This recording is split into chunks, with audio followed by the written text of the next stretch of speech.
what a great setup. Oh my god. Rock and roll. All right, as you can see from the picture, this is going to be dedicated fully and completely to rosé. Now, a little disclaimer before I begin. I can't wait. This looks so spectacular. Look how different they are. Like, really, this one is like more, you know, golden, kind of yellow hue going on. This one is like full salmon pink. And that is like complete full intensity with a kind of coral raspberry going on. Nice. So yeah, disclaimer. I did not actually buy any of those. It got sent to me because I actually work for a company which is called VIVANT, which you all should visit. VIVANT.eco. I'm going to link the description below. Link it in the description below. And part of my job at VIVANT is to do these online virtual wine experiences, which you can also all check out. So yeah, I've got these 3 beauties. They are all made sustainably. Okay, so let's get moving because this is going to be hot and I feel like they are already not the right temperature to be tasted. So I think I'm going to begin with the most intense one. This is a 2020.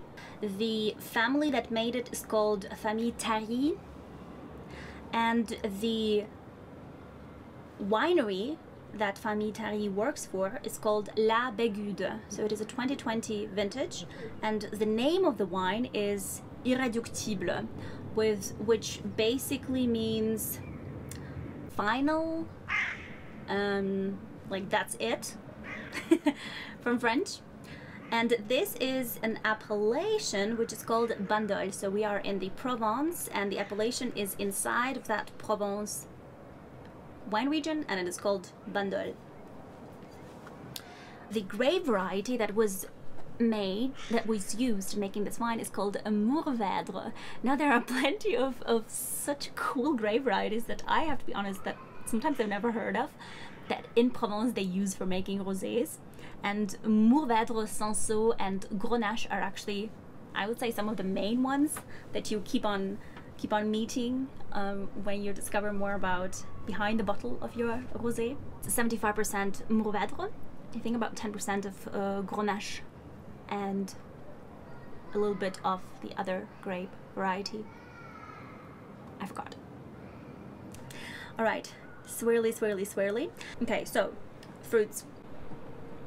I've got rhubarb, I've got watermelon, I've got raspberry, strawberry, I've got super minty touch, also a little bit of sage, like sage candy, you know, little bonbons that you take. Sometimes you take them, they're a little flavored when you have a little cough. You know, you go to the pharmacy and you get these little I don't know, candies, not pills, but like candies, you know, they help you. They have this minty sage feeling to them. Wow, super nice. A little bit of rhubarb. Did I say rhubarb?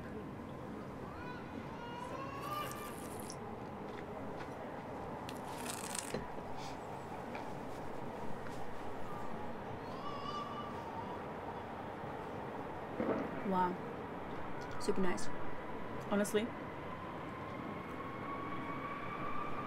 The acidity is top. This has a really long finish. You've kind of got the same watermelon, raspberry feeling going on. Not too much of those citrus fruits, and then wow, it stays really long. And then in the end, you have this lovely minty, very refreshing quality, mint and sage and all of these kind of candy intensity. You know, as if you just had a little piece of bonbon, a piece of candy. Nice. Wow. I think very gastronomic wines. You know what, also, when I think of Provence rosés, I usually imagine this whole landscape and how it looks there. And when I think of Provence, I really think of lavender, of course. but also of garrigue, this vegetation that you can find everywhere that kind of grows on the rocks. And it has a very specific herbal scent, the garrigue. And I think you can really find it here, or sense it here. It's just kind of drying, refreshing quality. If you know what I mean? Mm. Wow, this is good. Next. Completely different. Oh my god.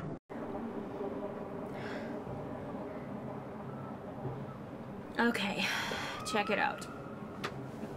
Rosé number 2, totally different color. As I said, this is a bit more pinky going on. This is for those of you who, you know, who love the blushed rosés. This is Domaine Gavoty.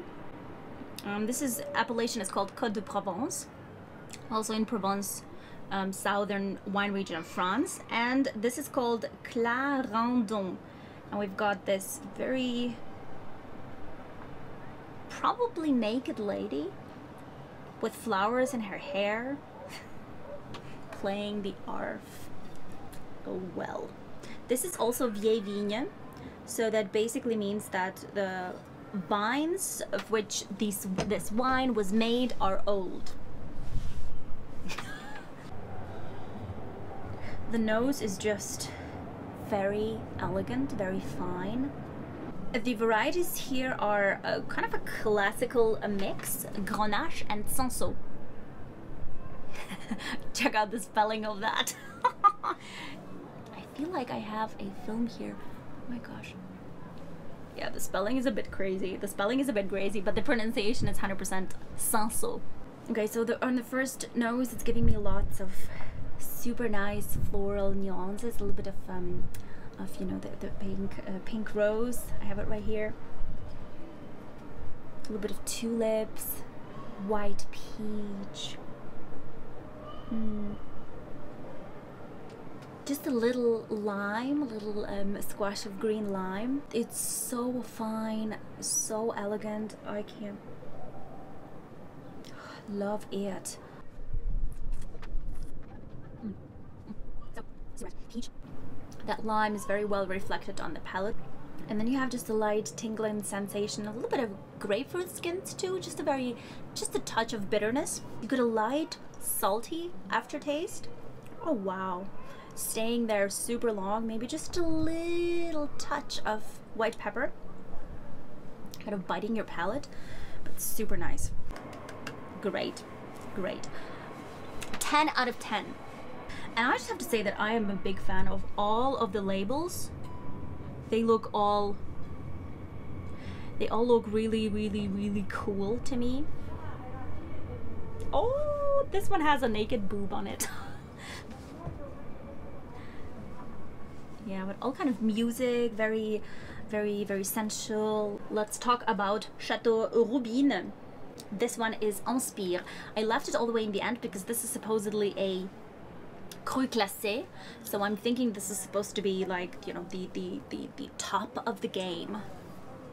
And the bottle looks absolutely spectacular. Look at this. This one is kind of, the neck is super long, and you've got this really interesting kind of vine plant going on, but also kind of a shape of a woman, so this feminine shape, which is very, very arty, very at the same time sensual, and kind of gives us this you know, artistic flair to it.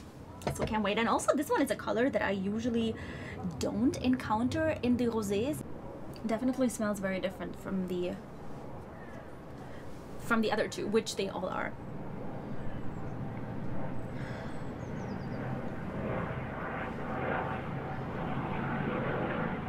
Wow. Oh, this is super interesting. Okay, so take this. This is, the majority of the grapes is called the grape, which is the oh, give me a second. The main grape variety of this rosé is Tibourin. never heard of it too. I mean, it was the first time that I heard about it.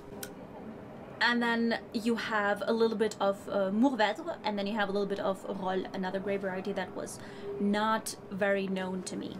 So kind of cool to discover new, probably indigenous grape varieties to the Provence region. That's always nice. Wow, love it. So check this, how it's made. So first, what they do is they gather the red grapes, yeah. They freeze them for 24 hours, and then they do like a second selection of the grapes. They pick up only like the best, the undamaged, the healthiest berries. That's a very meticulous process for a rosé. And what they do next is they are going to put all those berries into a tank, and then they're going to press it so you get a very light goldenish color, which I kind of associate with the grape variety itself. Maybe it has something to do with the pigment inside of the Tibourène grape variety, why this has like a super nice goldenish hue instead of having this classical kind of salmon color going on, you know. And then they're going to press it and then take this. The grapes are going to proceed in the fermentation. They're going to proceed to the concrete eggs. That's unusual. This is really special. I think they really managed to communicate the specialty of that wine through the shape of the bottle and also through the etiquette, through the label. Okay, so we've got a very nice grapefruity scent, a little bit of chamomile, a little bit of quince, you know, this yellow fruitiness, a little bit of lemongrass too. This is very elegant, okay? This is superbly elegant. This is the most elegant of all three. It's almost a little fatty, if you will. Huh. It definitely has a little creamy texture. Super nice, wow. A little creamy quality.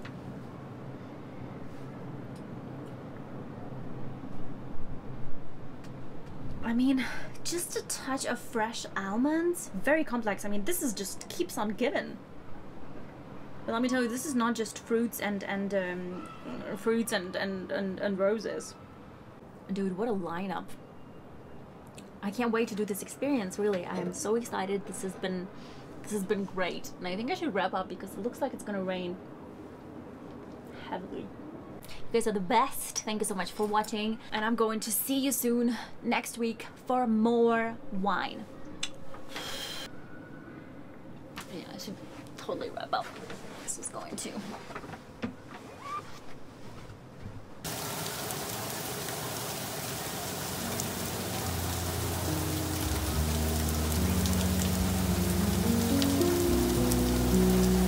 Thank you.